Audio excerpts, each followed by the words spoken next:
Hello guys, आ चुके हैं krypton classes से लेकर एक और वीडियो कि किस तरीके से टॉपर्स लोग अपना टाइम टेबल बनाते हैं और किस तरीके से वो कम टाइम में बहुत अच्छा परसेंटेज स्कोर करते हैं। तो सबसे पहले प्लानिंग इज वेरी एसेंशियल। अब प्लानिंग करनी है दोस्त तो बहुत सिंपली करनी है। ये नहीं कि सर मैं सुबह 6 बजे उठूंगा, 6 से 7 तक मैं ब्रेकफास्ट करूंगा, 7 से 9 तक पहला स्टडी सेशन, 9 से फिर 10 तक मैं फोन चलाऊंगा, 10 से 12 तक सेकंड स्टडी सेशन, फिर 1 घंटा ब्रेक लूंगा, लंच करूंगा, फिर मैं ऐसे करूंगा, फिर मैं वैसे करूंगा। भाई ये सुनने में बहुत अच्छा लगता है, दिखने में भी बहुत अच्छा लगता है, 2-3 दिन करने में भी मजा आएगा, बट एक चीज बताऊं, 4 दिन के बाद आपको ही लगेगा यार क्या कर रहा हूं मैं, ये होने नहीं वाला मुझसे ये। और फिर आप बैक टू द वही जो चीज थी ना कि पहले जैसे पढ़ते थे वैसे ही करना चालू कर जाओगे। स्मार्ट है। अब यहाँ पर 2 स्टूडेंट हो सकते हैं भाई। एक हो सकता है अर्ली बर्ड जो थोड़ा जल्दी उठता है और अपनी चीजों को प्लान करता है, और एक हो सकता है लेट राइजर जो थोड़ा रात में पढ़ना, जो मतलब मिडनाइट आवर्स में पढ़ने को उसको अच्छा लगता हो। तो अगर मैं बात करूं सबसे पहले अर्ली बर्ड की, भाई आपको एक दिन में मोटा मोटा 3 आवर्स की स्टडी करनी है। कितने आवर्स की? 3 आवर्स की। 3 आवर्स की स्टडी में हम डिवीजन करेंगे। लगातार 3 घंटे कभी नहीं पढ़ना रहता, वो भी एक दिक्कत पड़ती है। अब मान लेते हैं आप 9 बजे वेकअप हुए, सुबह 9 बजे आप उठे आराम से। अब 9 से लेकर 3 बजे तक आपके पास मोटा मोटा 6 घंटे रहते हैं। 9 से लेकर 3 बजे तक आपके पास मोटा मोटा 6 घंटे रहते हैं।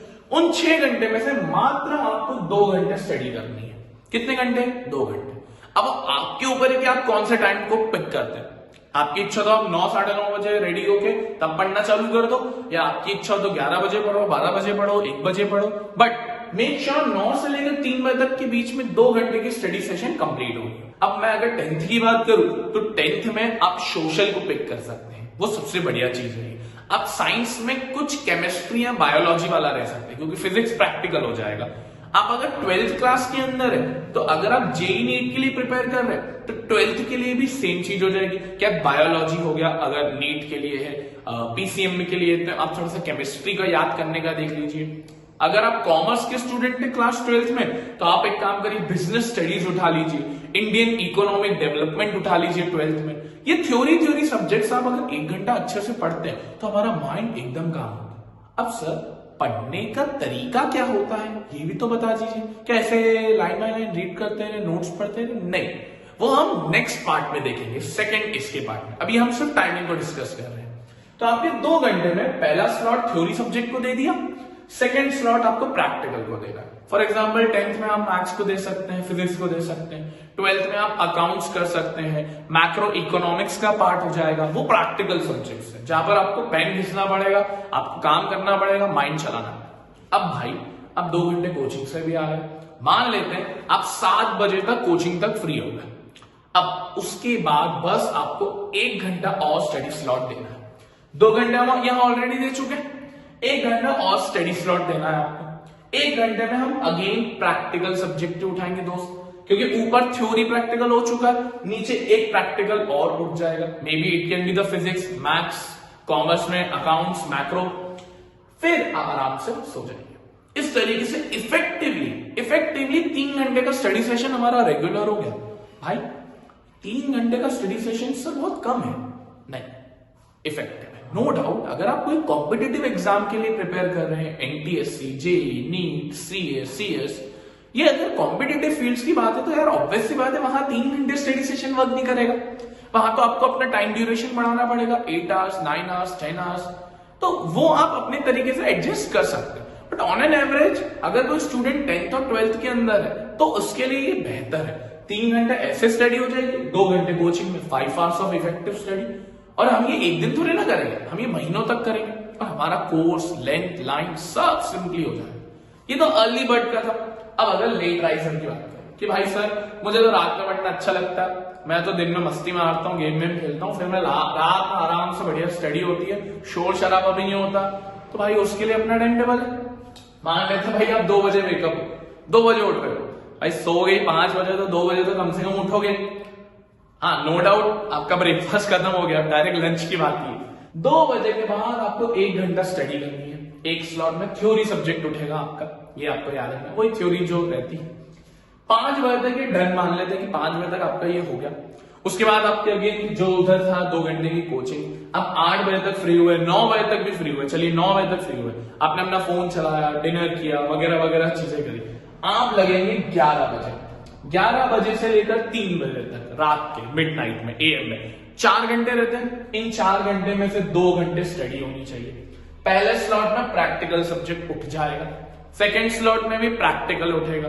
हाँ, नो डाउट आप इसको अपने तरीके से एडजस्ट कर सकते हैं। अगर आपको थ्योरी लग रहा है तो थ्योरी, प्रैक्टिकल लग रहा है तो प्रैक्टिकल। बट बच्चा लोग एक चीज हमेशा याद रखना, ये सुनने में बड़ा इजी है, बहुत इजी है लिखा पढ़ी में कि भाई ऐसा कर लेंगे, ऐसा कर लेंगे, बट मेक श्योर इसका एग्जीक्यूशन प्रॉपर वे में हो।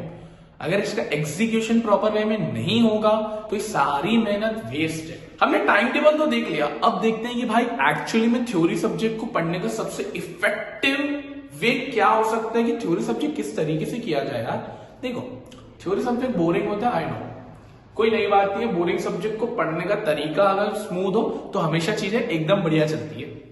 तो थ्योरी सब्जेक्ट में सबसे इंपॉर्टेंट होता है पहले आपके खुद के नोट्स होने चाहिए। यार आपके खुद के नोट्स होते हैं ना, तो आपको पता है कि आपने किस तरीके से वो चीज लिखी है, अपार्ट फ्रॉम बुक या अपार्ट फ्रॉम कोचिंग नोट्स। आप खुद के नोट्स लिखते हैं, आपको पता है कि भाई मैंने ऐसा समझा, और मैं जब उसको रिवाइज करने बैठूंगा तो मुझे पता है कि वो कैसे लिखा था और किस तरीके से मैंने अंडरस्टैंडिंग बिठाई थी। इसलिए पहले तो अपने नोट्स बनाओ, एक परचेस कर लो भाई highlighter. It's very important for class 10 as well as class 12 student कि आप हाइलाइटर उठाइए।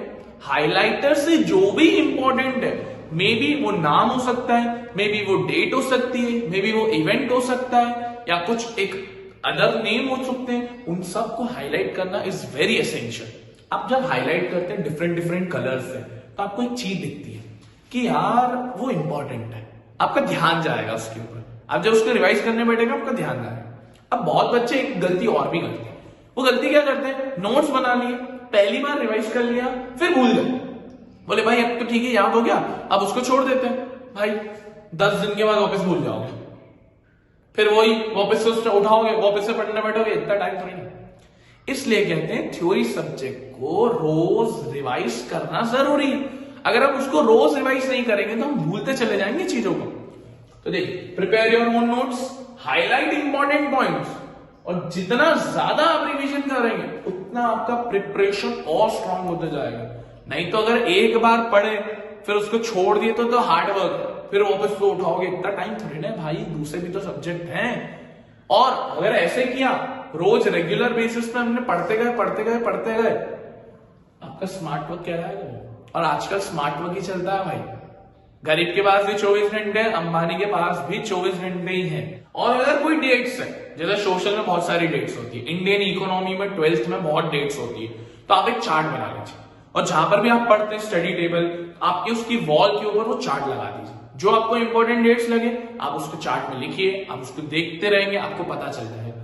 आप सोशल के स्टूडेंट है, मैप परचेज करिए, मैप सामने लगाइए, आपकी चीजें हमेशा स्मूथ वे में रन करेगी। जो बच्चे अभी क्लास 10th में आए उन्हें लग रहा होगा क्लास 10 बड़ी इजी क्लास है, लास्ट के 2 महीने पढ़ेंगे 90-95% आराम से आ जाएंगे हंसते खेलते।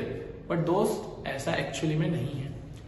आप अपने प्रिय मित्रों को जो पिछले साल क्लियर हुए कॉल करिए, पूछिए उनसे मैथ्स का पेपर कैसा गया, पूछिए उनसे साइंस का पेपर कैसा गया, स्टैंडर्ड मैथ्स का पूछिए, पता चलेगा क्या रो रो के निकले हैं। तो ध्यान से पढ़ना है, स्ट्रेटेजाइज करते हुए चलना है, और हमारा साथ तो आपके साथ रहेगा ही। साथ ही जो बच्चे मुझसे क्लास 10 पढ़ चुके हैं और जो भी क्लास 11th में गए हैं, जिन्होंने कॉमर्स लिया है, क्लास 10 में हमारा सपोर्ट आपके साथ पूरा था, वीडियोस में XYZ जो भी चीजें थी। अब आपको लग रहा होगा यार सूरज सर क्लास 11 में तो नहीं होंगे, बट ऐसा नहीं है। सफर जरूर खत्म हुआ है बट साथ खत्म नहीं हुआ है। Stay tuned. Thanks for watching this video. मिलते हैं नेक्स्ट वीडियो में। राधे राधे।